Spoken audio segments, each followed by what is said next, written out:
姑娘，你没事吧？没事。唉，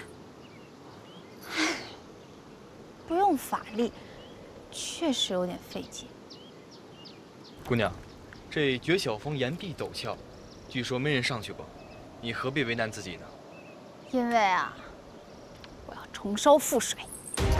我没听错吧？这姑娘说她要重生覆水。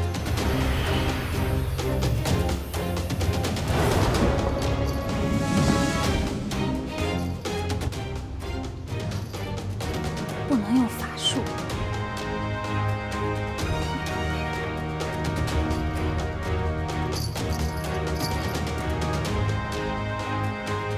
据说这彩虹雨就在这彩色云之中，在经过绝晓峰峰顶的大树时，会有片刻凝结成云。只要将其收集起来，就如同重收覆水一般。但是不久，云朵散去，彩虹雨便会倾盆而下。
仙童说，天蓬元帅约我到此，可有什么事儿吗？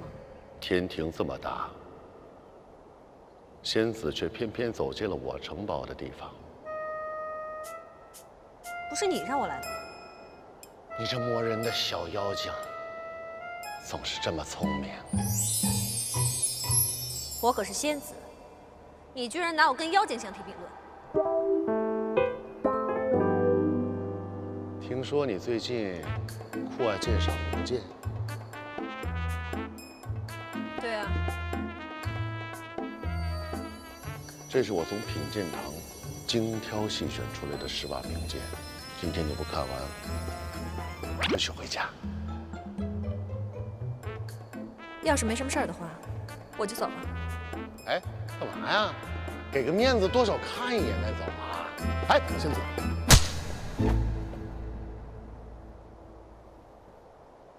你是第一个敢对我动粗的女人，不过我喜欢。哎呦！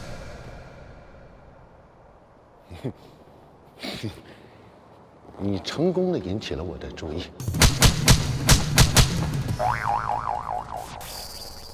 好了，乖，我们继续看家。哎，你干嘛呀？你打我干嘛？我好容易找出个剑，就让你开心一下嘛。你干嘛打我呀？就算有再多剑又怎么样？我要的只是玉帝的紫青宝剑。为什么呀？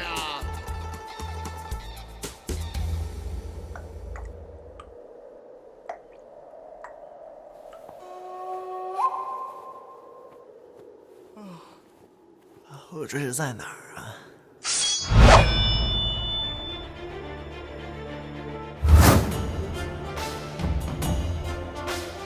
这位姑娘，我做错什么了吗？护长妖女，你自己做什么自己不知道吗？口有点渴，喝点水。哎，喂，你住手！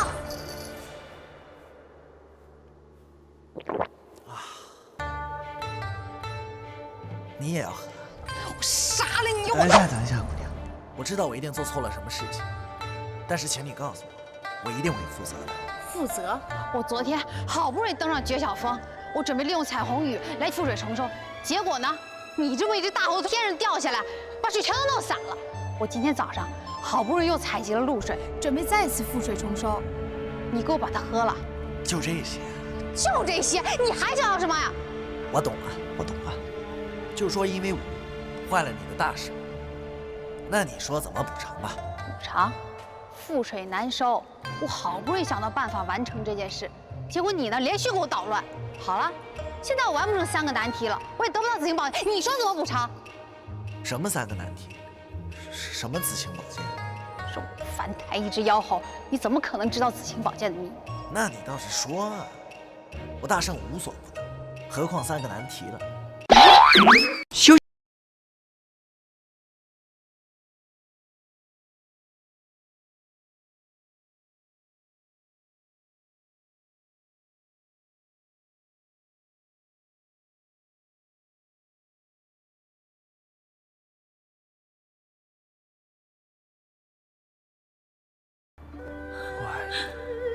如果非要在这份爱上加上一个期限的话，我希望是。铺垫差不多了，该提借钱的事了。1万年。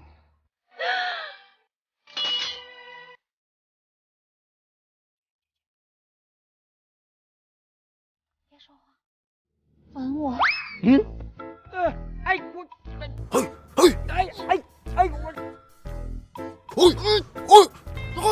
哎呀，借钱何须套路，上前阵啊！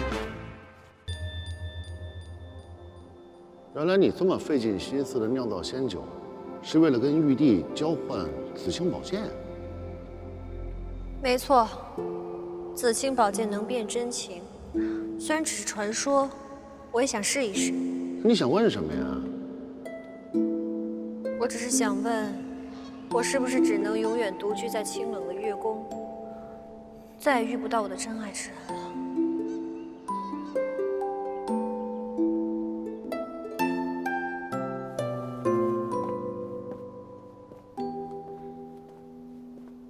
那个，你看啊，这个人世间的缘分呐，就是如此的神奇，你无心插柳，但却百柳成荫。你想找的真爱之人呢，其实远在天边，近在眼前。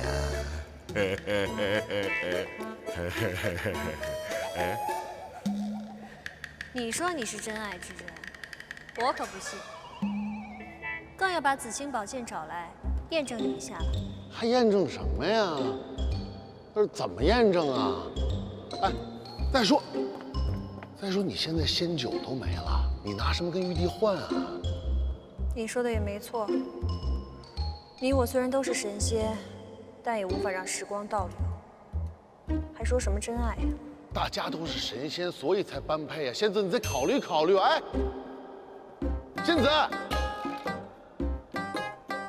时光倒流。我从小啊就坚信我的意中人是个盖世英雄，有一天他会踏着七色的云彩，身披金甲圣衣来娶我。依我看，这天上天下，盖世英雄只有我一个，还有什么金甲圣衣，我那儿多了去了，我都不稀当穿。你能不能赶紧说那3个难题？连3件难题都不知道，你还好意思说自己是盖世英雄？你不说，怎么知道我不知道？是这样的，玉帝呢得道之时，曾挥动神剑斩断了青丝，这把神剑啊正是紫青宝剑。紫青宝剑呢，因此就通晓了天人魔3界所有的情爱之事。现在啊，插在离恨天吐虚幻境的青梗石上。我只要得到紫青宝剑呢，就可以知道我的意中人在哪里。可是必须要完成3个难题，就是覆水重收、破镜重圆和死而复生，而且不能使用任何法力。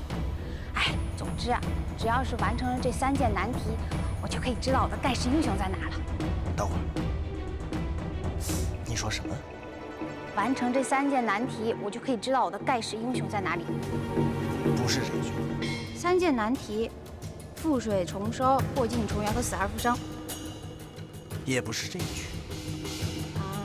玉帝得道之时啊，曾挥动神。没错，就是这句。这一句，这句怎么了？这把剑是玉帝老儿的。对呀。所以我帮定你了，只要是能够奚落这个玉帝老儿的事儿，我一定义不容辞。你说的简单，光是覆水重收这一件事情就已经够难了。我好不容易才想到用彩虹雨来完成，结果呢，被你给搞砸了。现在啊，我都不知道彩虹雨什么时候才能遇到。得到紫青宝剑真的很难啊！重收覆水，交给我吧。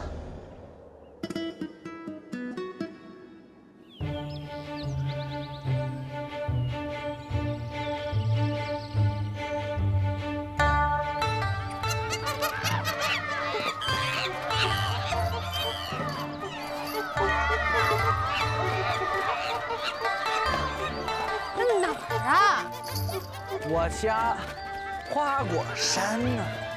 你家？你家怎么能重收？喂，哎，请你的。谢谢。怎么了？你不喜欢吃这些？你早说呀！花果山物产丰富，什么没有？只有你想不到，没有这儿没有的。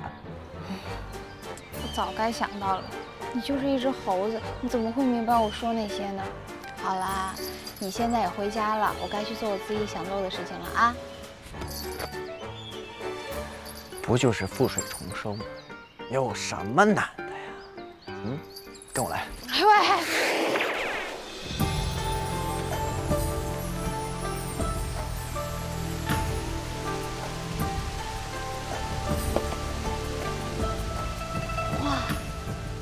好漂亮！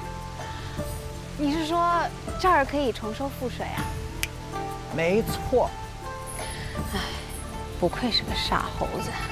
这儿呢，瀑布虽然好看，但是紫青宝剑要求的重收覆水呢，不是什么水都可以的。你怎么就知道这是普通的水呢？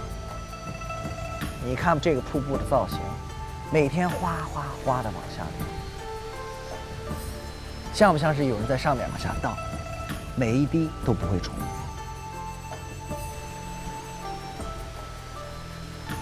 真的是太浪费了。那好，来都来了，怎么也要试一试。等一下，地方呢是没错，但是呢，我们还要再等一等。等什么？来了。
放心吧，他不会有事儿，对吧，小李？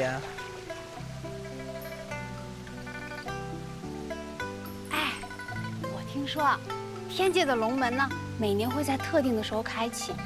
这个时候，只要越过障碍跳进龙门，就可以变成真正的飞龙。以前我只是听说，没想到是真的。你好啊，小李。你别看他叫小李，他可是在这跳了好几百年。哎呀，大圣，女孩的年龄是不能说的。这一下，知道大圣为什么带我来这儿了。逾越龙门实在不是一件简单的事情，努力向上的过程里边呢，就算是瀑布急流，也能溅起水花。虽然水花少，但是却很珍贵。这会儿，你知道我说的没假了吧？假是不假，不过小李游一次都已经精疲力尽了。你要是用这种方法呀，挤满1瓶，根本不可能。想要成为龙的，可不止我一个哦。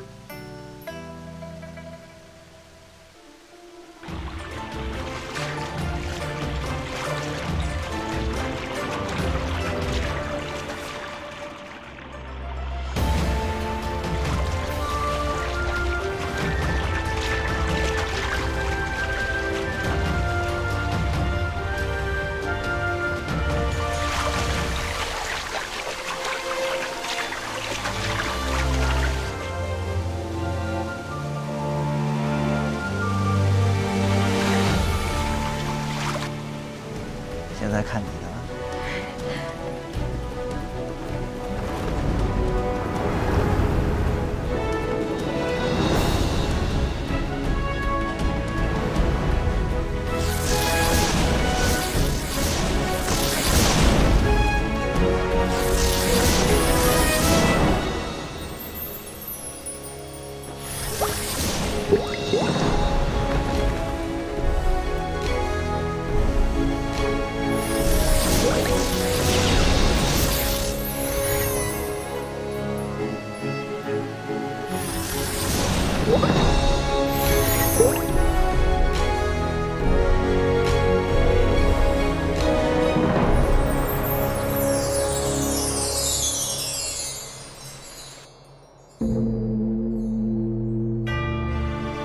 众生听闻一佛成，心生惧怕，怕的就是佛道长远，路途艰险，而不想亲近佛道。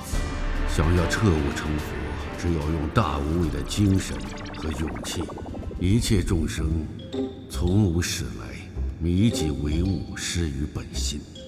若能转悟，则同如来，身心圆明，不动道场，于一毛端，便能含受十方国土。佛陀，太白金星来了。南无阿弥陀佛。玉帝何事？凡太白金星前来。花果山有一石猴，有些本领。玉帝曾召他上天庭，封为弼马温。谁知他嫌官小，竟反了天庭，自封齐天大圣。这妖猴神通广大，众天兵天将出马，也没能将其收服。如今这妖猴已逃离天庭，势在紧急，因此玉帝特请如来相助。齐天大圣，这个成精的猴子，胆子实在不小，妄想夺玉帝尊位。在座诸位，你们都听到了，可有人自告奋勇去擒那猴子回来伏法吗？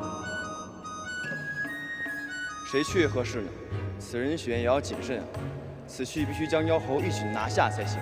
正是，不然岂不是更加的助长了他的威风？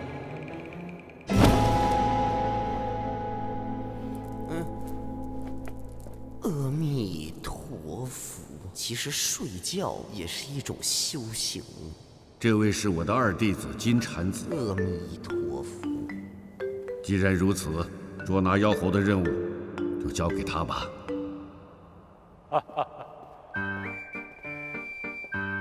阿弥陀佛，阿弥陀佛，拜托大师了。大师既然是如来所见，想必定有一身非凡的本领。只是那妖猴凶狠非常，大师千万小心。我这就回天庭回报玉帝，静候大师佳音。哎，你说什么？什么豪子？你静候什么佳音？哎，那个谁呀？你慢点飞呀，很危险。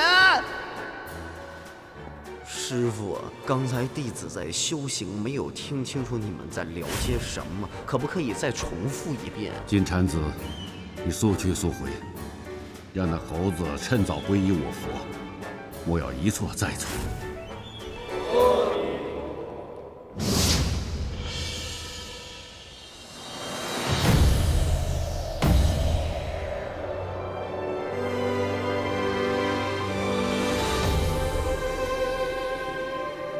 人间这么大，我去哪里找孙悟空啊？哎呀，不过还好啊，太白金星给了我一张孙悟空的画像，长得真丑啊，有道是路在嘴边。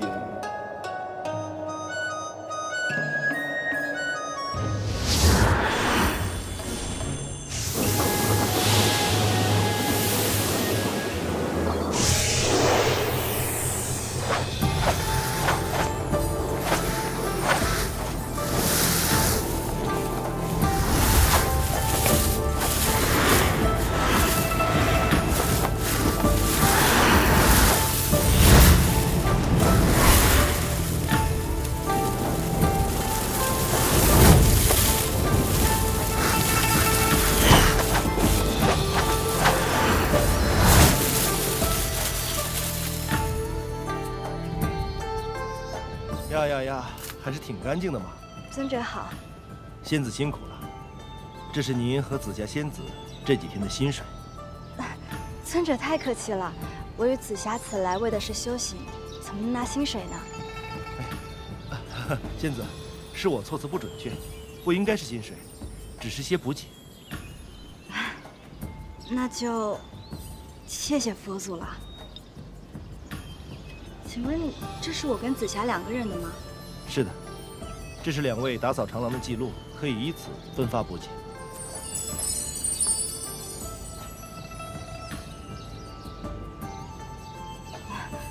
敢问尊者，紫霞怎么打扫的这么少啊？哎呀，你跟紫霞身形接近，会不会是我记错了？不过话说回来，确实好像有些日子没见到紫霞仙子了。好你个紫霞，竟然敢留我在这修炼，自己去玩了！仙子息怒，这都是修行。你来此地的目的，不就是为了平心静气，不要让自己更加易怒吗？少废话！这就去把这贱人抓回来！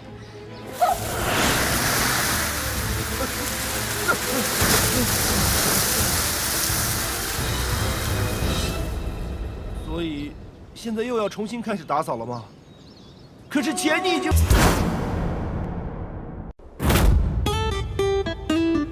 又是你！这什么情况啊？问你们呢，什么情况呀？这位姑娘，此人是齐天大圣孙悟空，他之前在我们店里作威作福，结果签名签的是6耳猕猴。这个我解释过了，我就是为了躲这个姐姐，我才不签我自己名字的呀。你还打伤我们大王，这个孙悟空还趁机偷了我们的镇山之宝，现在我们要拿回我们的镇山之宝。我那是打你们大王吗？我那明明是在给他按摩。你想想，他常年待在那山里面，缺乏锻炼，胖得跟猪一样，功夫不如以前也很正常。而且我真的没有钱，你如果不信，你现在就可以去问问你们家大王，那是他给我的按摩小费。可你还抢了我们的店，我们的店是全镇最好的商铺。我那还来啊？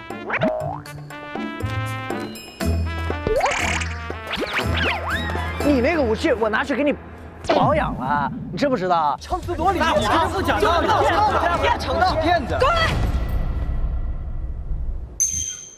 你说你是齐天大圣？没错呀，如假包换。那你为什么打不过他们？你干嘛？我是齐天大圣，我不能对他们用我的大招，这样天天不会放过我的，对不对？这孙子还干了些什么？他还偷了我们家的鸡，他还强迫我和隔壁的大婶亲嘴，他还拿我家的猫和狗交配，说我生个猫整兽了。够了！这种鸡毛蒜皮的小事让我出手。哎，我警告你，别再跟着我。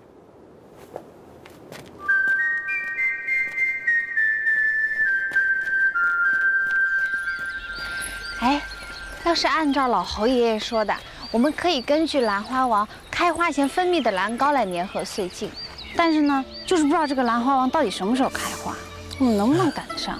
这个就要看仙子你的运气了。运气不好的话呢，可能30、50年都不会开。要是这个办法真的可以，我就等他个3年、5年、10年的。再说了，就是上百年我也等。看不出来啊，你还挺有毅力。哪里看不出来？我这么聪明、智慧、魅力脱俗的。哎，这个兰花之所以叫兰花王，它有它厉害的地方，不仅在于它年岁悠长，还在于它花开不败，所以你就可以不用等那么久了。哈，你这个大骗子！那花明明是开的，你还骗我？我只是在替紫青宝剑考验一下你而已。那请问紫青宝剑对我的回答满意吗？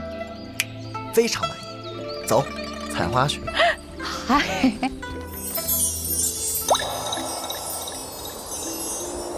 这就是兰膏。等等吧，让兰膏发挥一下它的作用。等找到紫青宝剑，找到你一生所爱的人，打算跟他干什么？我想，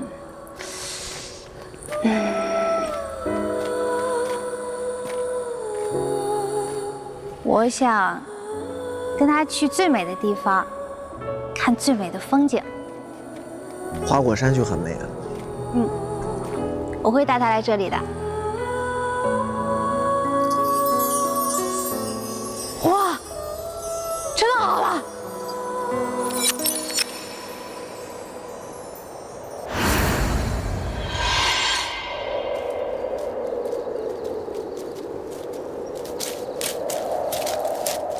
我不是警告过你不要再跟着我吗？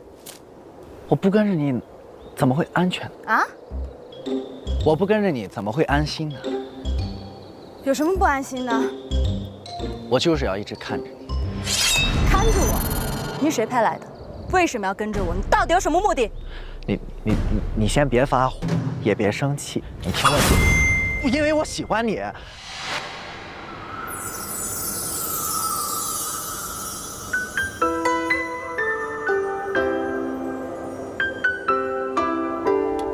所以我一直尾随你，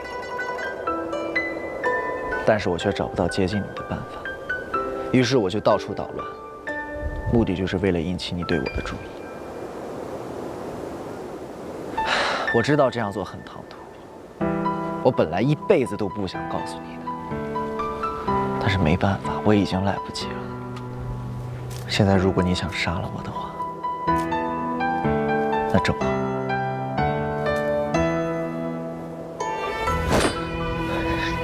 这样我的心就不会那么痛。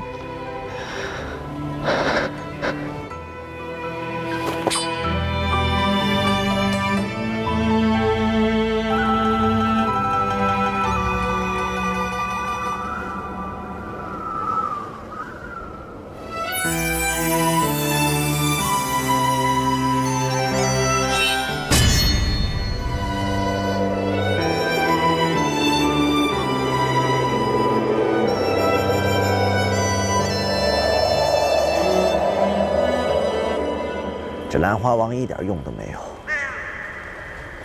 真的是太生气了。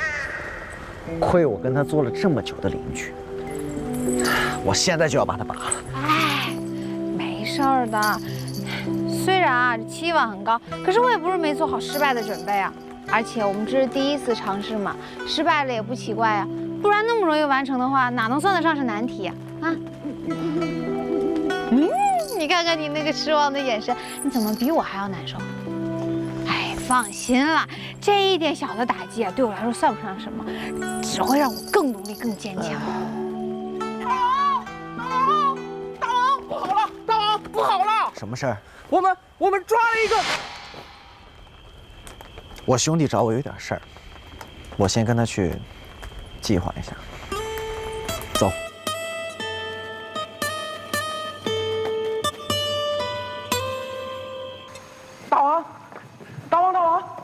大王，你怎么不告诉紫霞仙子，让她一起来帮忙啊？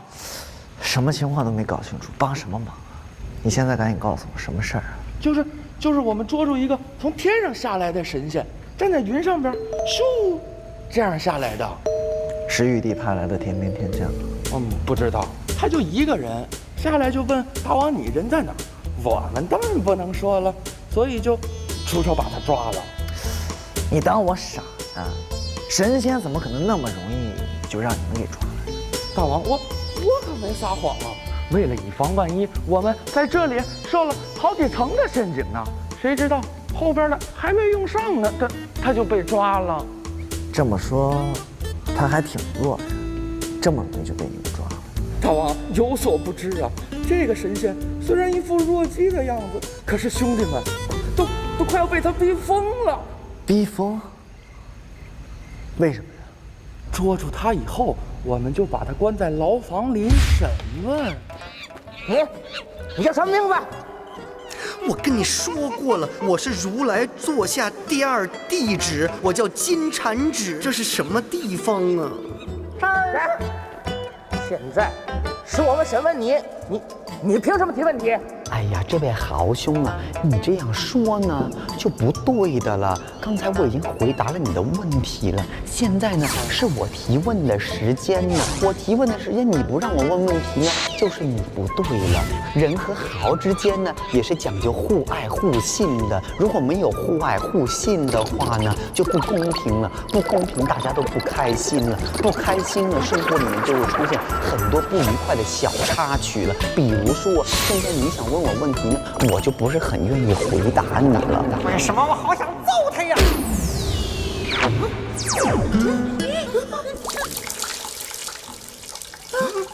你都打了我了，那你可不可以告诉我这里是什么地方？告诉他，这儿是花果山牢房。牢房，我来花果山呢，是要找齐天大圣，跟他聊下天。我是来做客的，你们怎么可以把客人带到牢房来？这就是你们花果山豪子的待客之道，是不是？我们已经回答你的问题了，现在轮到我们了。没轮到你呀，我还没有说完呢，你怎么这样呢？啊！要听人把话说完，这个也是做豪子的一个最起码的礼仪呀。我们为什么要说这个礼仪？哎呀，你们知不知道？所以呢，你们就分不清楚什么是客人，什么是敌人，什么是客房，什么是牢房。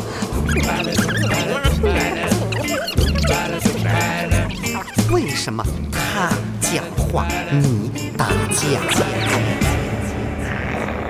醒醒！我刚刚怎么了？你怎么突然间我这么恨你呢？这个人很危险呢，咱们不能再听他多说一句了。那怎么办呢？把老猴请过来。啰嗦，爱讲道理，谁还能讲得过老猴啊？老猴，这个人要挑战你道理之王的位置，我们不服，可是又说不过他。好说，好说。大王，我们只提了一个问题，之后他却提了一堆的问题呀。他真的只是说话，没有动手，没有用法力吗？没有。但说真的，与其听他唠叨，那还不如打一架来得痛快呢。这么想被打，要不要来一下？大王，我只是表达一下我郁闷、憋屈的心情。看来这个金蝉子真的是跟天庭上那些只会打的天兵天将有所不同。不过既然老猴现在已经出马，我想应该已经摆平了吧。原来是个年轻人呐！阿弥陀佛。这么多年来，我博览群书，通晓世事，我懂的道理比你睁眼的次数还要多呀。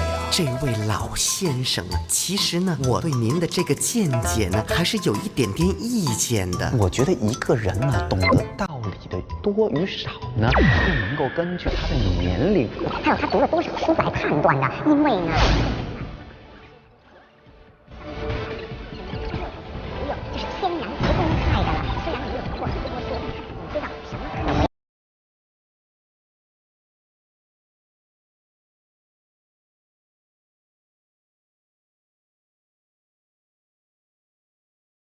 为什么会知道我长了几次眼睛呢？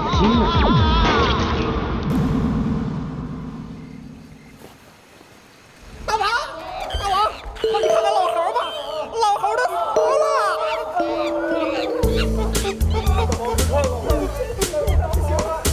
大王，大王，老猴他死了。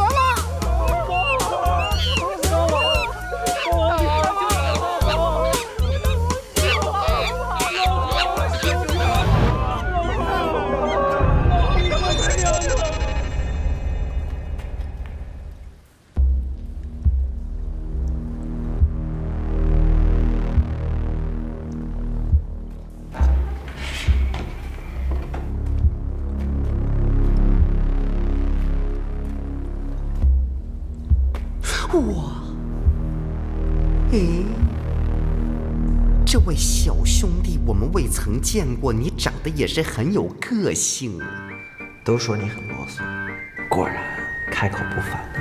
哎呀，你看啊，他们肯定是在背后说我的坏话了。有什么事情不能当面说呢？当面说出来多好啊，又没有误会。你呀，不要听他们乱讲，要相信自己的眼睛啊，用自己的手去感受一下别人的心。我不想感受，请吧。等一下，看你的站姿这么霸气，难道你就是齐天大圣？哎呀，你真的是齐天大圣啊！好开心呀，我终于见到你。我跟你说啊，我呢是如来的座下第二弟子，我叫金蝉子啊，我代表了天庭呢，要过来跟你聊一下。聊一聊？难道你不是来抓我的吗？哎呀，不要说抓那么难听了，我只不过握了一下你的手而已，看我多有诚意。除非你打败我，我就跟你走。哎呀，你们这些年轻人呢，怎么这么喜欢打架呢？打来打去，打打杀杀，又会流血，又会变丑，还会痛，冤冤相报何时了啊？哎，不如这样啊，我带你回天庭，我介绍如来给你认识。我住口！哎，你这个好只是脾气这么大的，吓死人了！凶我干什么？你走不走？我不走。行，你不走，老孙俺走。等等，可不可以给我点吃的？我好饿。你信不信我打死你啊？如果打死我你就去见玉帝的话，那你就打死我吧。你打不死我，我不走。我不吃肉啊！休息一下啦。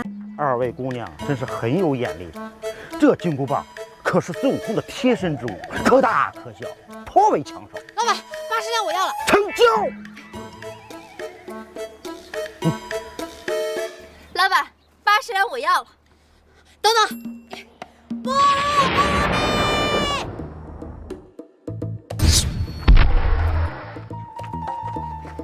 老板，给。金箍棒已经被那位姑娘买走了，都已经走很久了。我靠！小灰瓜，给我！已经被那位姑娘买走了，刚走。哎，废话！金星姑娘，你到底从哪儿这么快搞来的钱啊？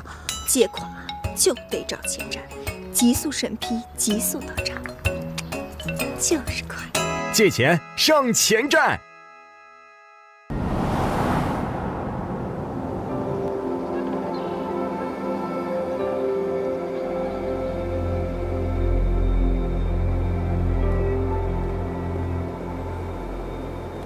想什么呢？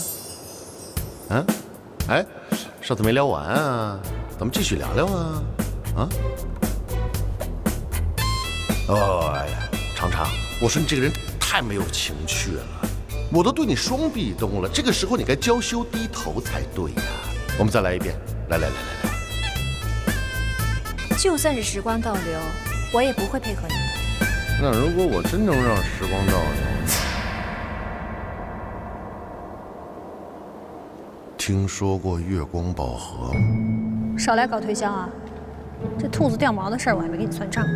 哎呀，这笔账咱们可以慢慢算，但是你要是错过了月光宝盒，你一定会后悔的。那可是观音大士的前世三公主妙善独立设计的孤品。偏偏我是猪啊！说来听听。月光宝盒是妙善为了救自己的爱人所炼化的宝物，它最奇妙的地方就在于，可以让人穿梭时空，回到过去，飞向未来。然后呢？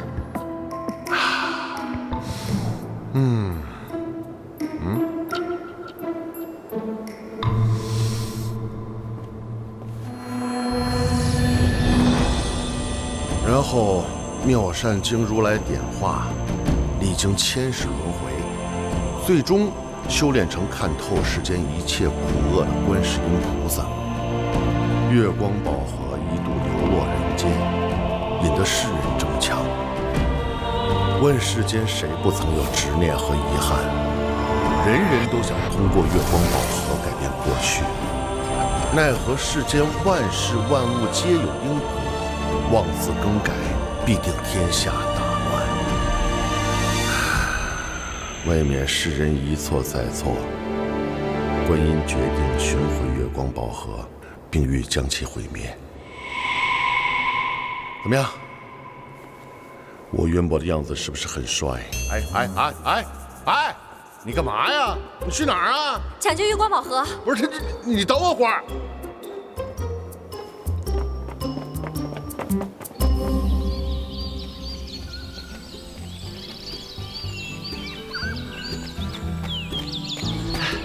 我终于找到你了，快走吧。为什么要走？我发现啊，你这个花果山啊，奇花异草，什么都有。就算找不到蓝花王，说不定还有红花王、绿花王。我们在这儿多待2天，然后呢，说不定能找到其他的办法。我们还是走吧，其他地方说不定也有红花王和绿花王。其他地方的红花王和绿花王，那也不是这儿的红花王和绿花王呀。你不走，我走。喂，你昨天走了以后就很奇怪，你是不是发生什么事儿了？没有，只是这几块镜子放在我这实在是渣呀，我只是想尽快的完成而已。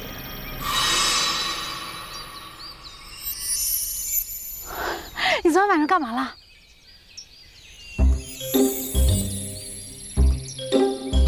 我什么都没做，除了我呢是如来的座下第二弟子，我叫金蝉子，我代表了天庭呢，过来跟你聊一下。难道这个金蝉子真的非同一般？你说什么？不行，我还要再确认一下。哎，你又不走了？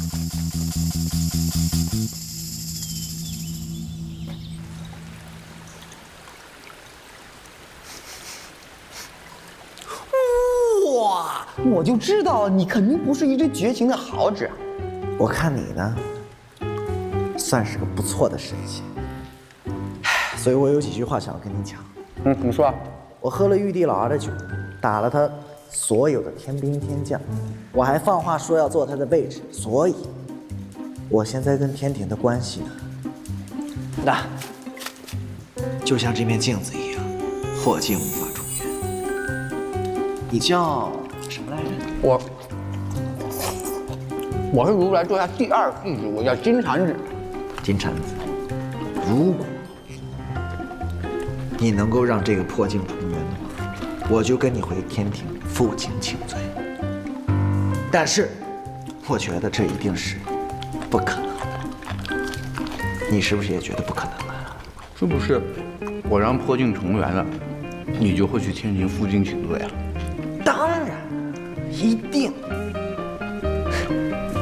但我就觉得，你这个牛吹的有点大了。牛吹的大不大，要吹过才知道。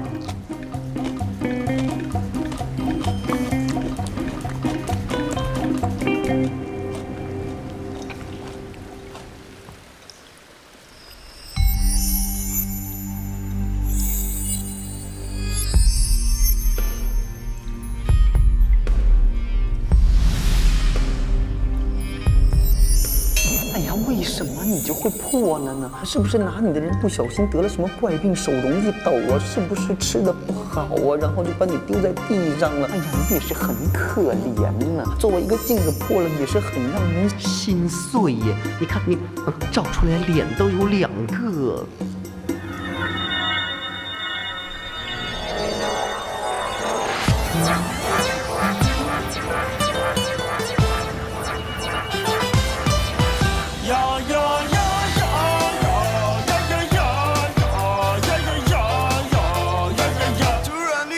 这是对呀，这就是对，不对也对。突然又觉得那不对呀，那就不对，对也不对。如果这不是想要啊，偏又不要，不要又要。如果这装备不想要啊，偏偏又要，要是不要，天上一只猴。山一头牛，是猴大那牛，还是牛撞猴？天上那只猴，很善良头牛，是猴大那牛，还是牛撞猴？如果你觉得你很牛啊，你就很牛，不牛也牛。如果你觉得你不牛啊，那就别说，低调不错。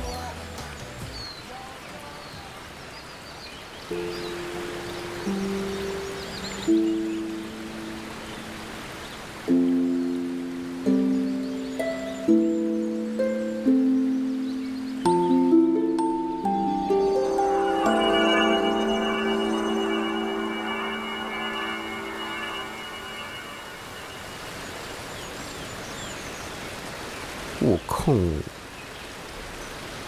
你看，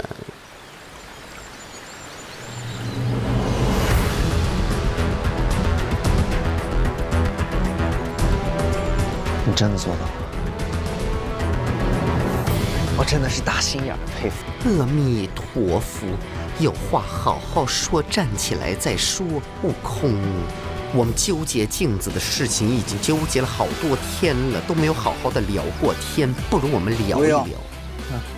等我安定好我的小弟弟，我自然会上天庭。啊，你用的时间是不是很长？很长的话，不如我等你。不用等。你出来这么久，如来一定很担心你的。你说的也很有道理呀！哎呀，没想到你都考虑到这一点了，悟空啊，你果然是开悟了，都会为他人考虑了，我真的很欣慰。哎，那没办法呀，是不是？谁让你教的？那我在天庭等你啊！再见。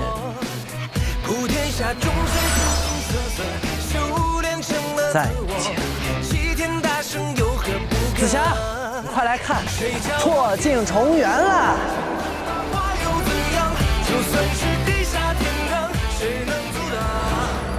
只要完成起死回生的考验，紫金宝剑就是我的了。到时候我就能跟我意中人幸福的生活在一起。我还是觉得一个人更幸福一些。除了喝酒吃桃，你还懂什么呀？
算了，你知道为什么吗？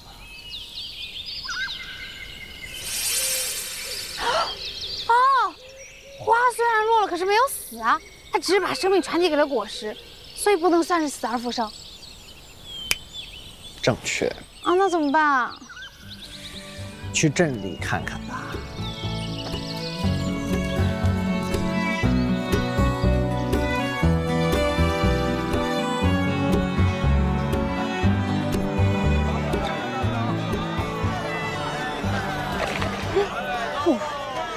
少儿这么生机勃勃的，上哪去找起死回生的机会？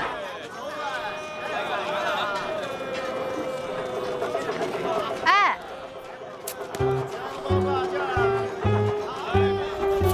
大婶，这镇上有死人吗？如果你不马上离开我的视线，很快就会有死人了。哦，你看这个，这个怎么样？来，我给你带。啊，你看，哇，这个套进去了。要不就这个。这个颜色不太好。我说你们女人是不是除了买就是买？花钱哪有谈恋爱好玩？你不觉得他们很幸福吗？走累了吧？我觉得吧，那男的眼光就跟那女的身材一模一样。放过我吧！放过我吧！验了气的病人，我也回天乏术啊！放过我吧！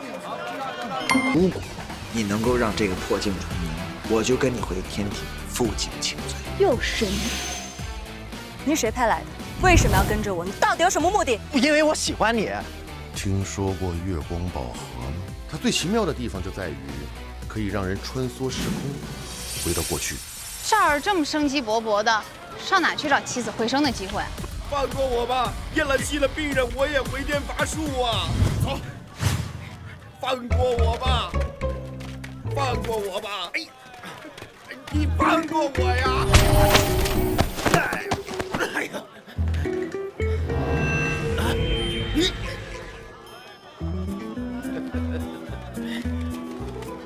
您这伤着没有啊？没事吧？师傅，哎呀，这是我家小徒弟，人可乖了，我每次出诊都要带上他。哎呀，行了，哪么多废话，赶紧走吧。你也不能斯文点儿。夫人来了，夫人，大夫来了。哎呀，大夫，快，大夫，你可一定要救救我家宝宝，他可是我们全家的心肝肝呀！不是，放心，我师傅是当代扁鹊，在世华佗，一定能够妙手回春的。不过现在还得请各位啊，先回避一下，好吧？不要打扰到我师傅思考，好吧？李夫人，回避一下。哦，快来，福夫人回避一下。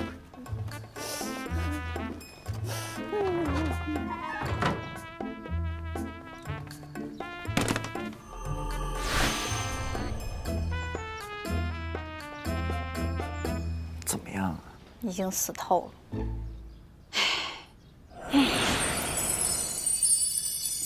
不是说不能施法吗？我施法都没把握能救活他，只能先试一试。行，那你施法，外面我来应付。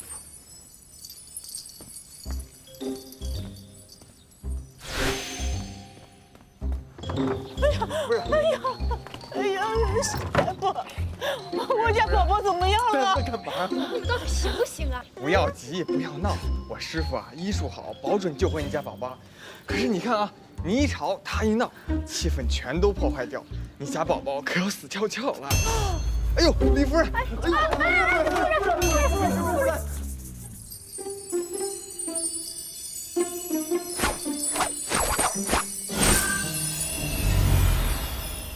好了没有啊？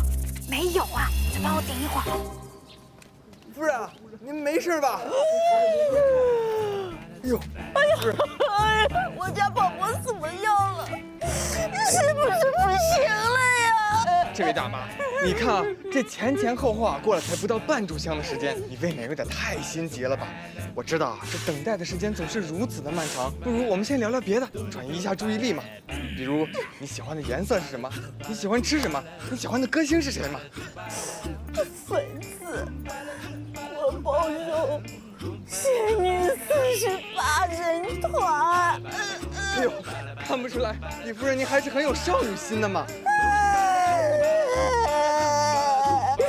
这些都是我家宝宝最喜欢的。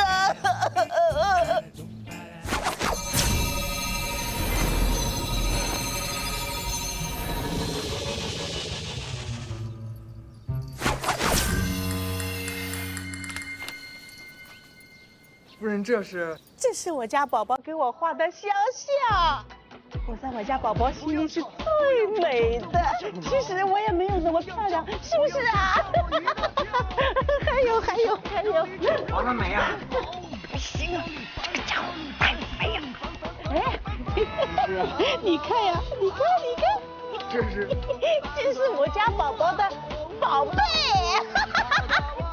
这是脐带吧？这是他的皮，太长了，我给他剪掉了。哎呦，夫人，我替你搭把手啊。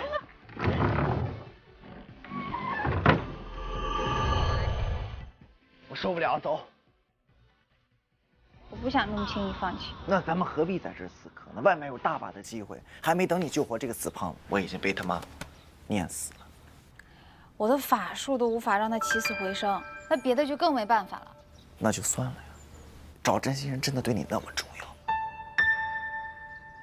小师傅，我家宝宝醒了没有？我还有话跟你说呢，小师傅。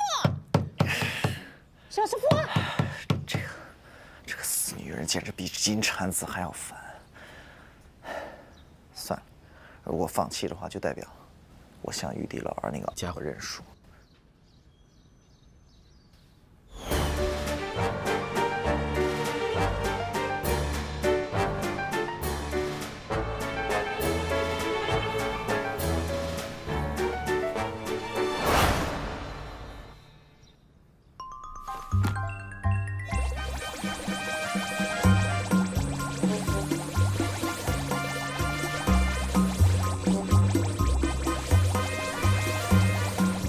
是不是？我问你呢，起来！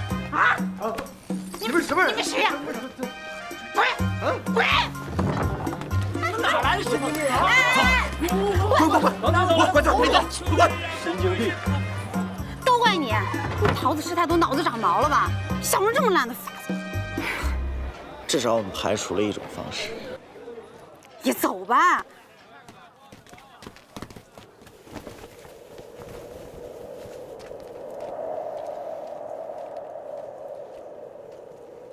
厂长，走累了吧？观音道场路途遥远，我们途经人间，不如借宿一晚可好啊？我还要赶路，你自己休息吧。这是你让我心疼的手段吗？不行，今晚你必须休息。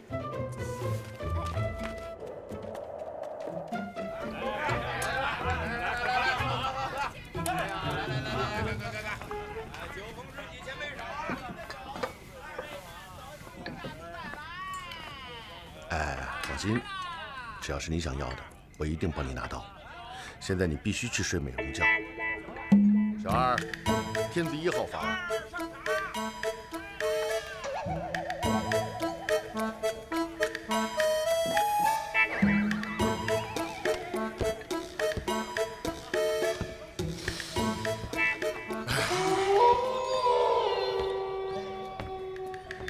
小二。天子2号房是不是？你怎么知道？因为等等，按照你这种奸商的逻辑，2号房一定离这1号房有8丈远。天地玄黄，宇宙洪荒，我瞧你们这儿的客房也没有那么多间，绝对排不到第9个字。如今就在此与人争斗，你若将宝盒归还于我，我便不再计较；否则，玉帝的惩罚你也是知道的。天蓬一时糊涂，还请观音原谅。